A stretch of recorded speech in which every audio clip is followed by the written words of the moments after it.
great woodlands and forests of the world are the remnants of a time long forgotten. But what dark secrets do these forests hide when no human is around to witness? What lurks in the depths of the undergrowth? Hello everybody, welcome back to Screenstars. I'm here today to bring you my review for the 2022 documentary Sideworld, Haunted Forests of England, a film that is brought to us by George Popov. Now, George Popov is a director who has brought us some really good independent films in the past, Hex and The Droving.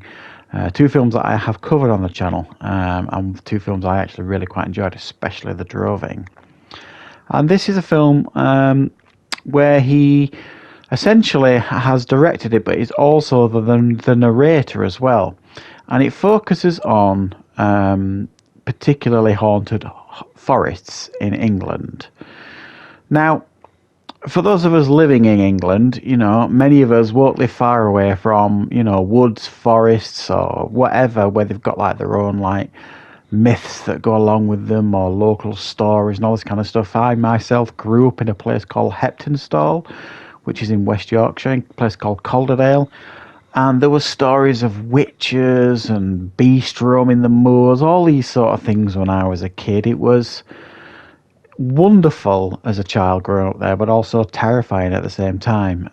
It was like rich with all these old wonderful tales and things like that, and that's kind of the mood that this documentary is going for. It's going for well-known and well-established like myths and legends in some of the most famous forests in England. It focuses a lot of time on Epping Forest, I think Cannock as well, and there's another one as well that has left me, unfortunately. It basically goes through like all the histories and these tales and things like that, and it's done through narration and through like actors talking or reading back like witness testimonies and things like that, and it's done with like this beautiful set of shots of these well-known forests and things like that. And there's quite haunting score over the top of it, so it's quite atmospheric, this documentary. Now, it's for those of you that like to watch like really hard-hitting or really impactful documentaries or something like that, or massively informative, this might not be the one for you. This is more of like a mood-setting documentary, which might sound a bit strange, rather than, you know, reams of documentary footage of news stories or people being interviewed and all this kind of stuff. It kind of sets itself apart from a traditional documentary, which is, it takes a little bit of getting used to, is probably what I'm trying to say. It was a bit disorientating for me. Now, I watch and I have reviewed quite a few documentaries on the channel. If it's a subject matter that interests me, I will seek out the documentary. Or if I know there's a documentary coming out or due to be released and it's something that I want to watch, I will check it out. Generally speaking, I do find them, if they're made well, to be very, very informative. And I usually, for me, the idea of a good documentary is you leave that documentary with more knowledge on the subject matter than when you went in. And to be fair, this documentary actually does that. I learned an awful lot about many of these stories and forests and tales and things like that than I ever did before.